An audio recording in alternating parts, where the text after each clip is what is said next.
नमस्कार, मेरे इस वीडियो में आपका बहुत बहुत स्वागत है। श्री कृष्ण अर्जुन संवाद में आज के संवाद में देखते हैं क्या चल रहा है।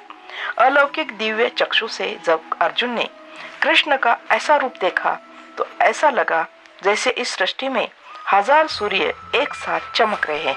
ऐसा अद्भुत दृश्य देखकर अर्जुन का पूरा शरीर रोमांचित हो उठा था। ऐसा नजारा, ऐसा रूप कृष्ण का होगा, यह कभी उसने सोचा भी नहीं था। अर्जुन मन से श्रद्धा से अपने हाथ जोड़कर श्री कृष्ण के सामने खड़ा हो जाता है। पहले अर्जुन दुविधा में था।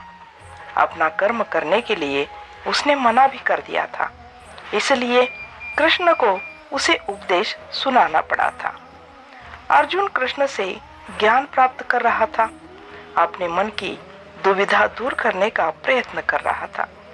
कृष्ण से प्रश्न पूछकर अपने सारे सवालों के जवाब पा रहा था। परंतु अब देखते ही देखते अर्जुन ने ये क्या देखा, कुछ समझ में नहीं आ रहा था। श्री कृष्ण का अद्भुत और विराट स्वरूप ऐसा भी होगा, यह कभी अर्जुन ने सोचा भी नहीं था। अर्जुन नतमस्तक खड़ा है, हाथ जोड़कर आश्चर्य से भरा हुआ। अर्जुन समस्त देवताओं को, कमलों में विराजमान ब्रह्मा को, सबको देख रहा है। सभी देवताओं को एक साथ देखकर वह अचंभित भी हो जाता है। अर्जुन किसी तरह बोल पड़ता है, हे भगवान, आपको मैं केवल मुकुट युक्त, गदा युक्त, चक्र युक्त देखता हूँ। उनका रूप देखकर अर्जुन समझ रहा है कि सच में श्री कृष्ण का रूप है क्या। अर्जुन कृष्ण को देखे गए रूप का वर्णन करने का प्रयत्न करता है, परंतु वह कर नहीं पा रहा है। कृष्ण ने कहा कि वो परम अक्षर है, यानी कि जिसका क्षय नहीं होता, जिसका नाश नहीं होता। कृष्ण भगवान ने अर्जुन को कहा कि हे अर्जुन, मैं पहले भी था, अभी भी हूँ और आने वाले पल में भी रहूंगा। अब अर्जुन समझ रहा था कि यहाँ कृष्ण को क्यों सनातनी कहते हैं। यहाँ तो कृष्ण के सिवाय कुछ भी नहीं है।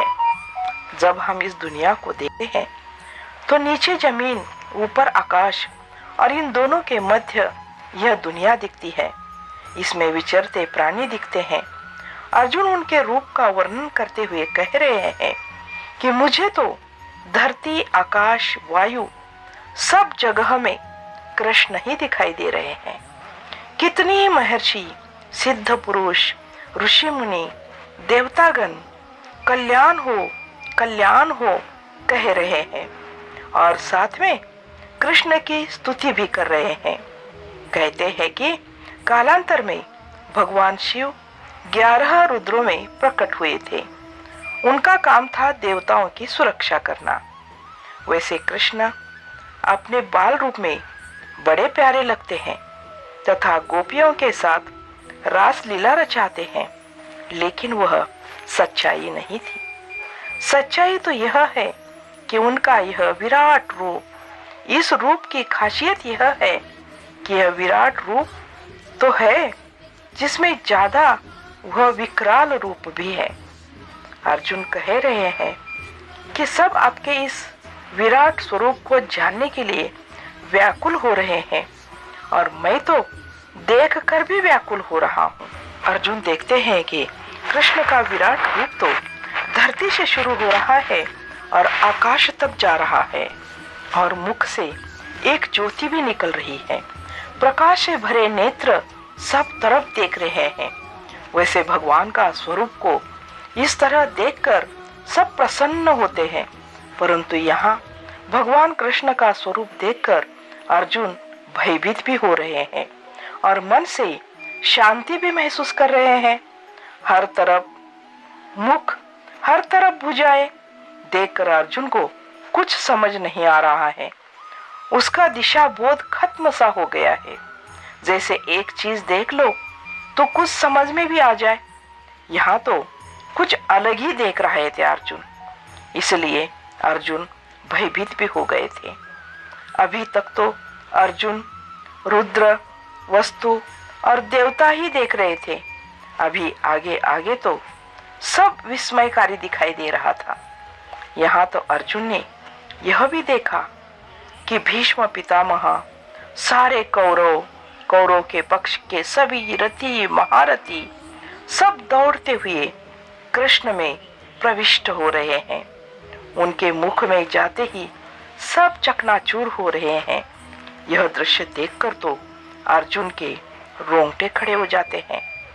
जैसे सारी नदियां समुद्र की तरफ भागती है, जैसे उसकी यह नीति है, ठीक वैसे ही बड़े बड़े महायोद्धा कौरव पक्ष के सभी वीर पुरुष कृष्ण के मुख में समा रहे हैं। ज्योति के तरफ फंसे पतंगा तेज गति से आता है और उसी में जलकर राख हो जाता है, ठीक वैसे ही यहाँ हो रहा है। अर्जुन समझ गया कि अब कैसे कौरव सेना भागती हुई आ रही है और कृष्ण के मुख में जलकर राख हो रही है, अर्थात यही इनकी नीति है, अंत में इनका यही होने वाला है। यह बात अर्जुन को अब समझ में आ रही थी। तो सज्जनों, आपको ये वीडियो कैसा लगा? अच्छा लगा तो लाइक शेयर कमेंट जरूर करें। नए हो तो सब्सक्राइब करना ना भूलें। धन्यवाद।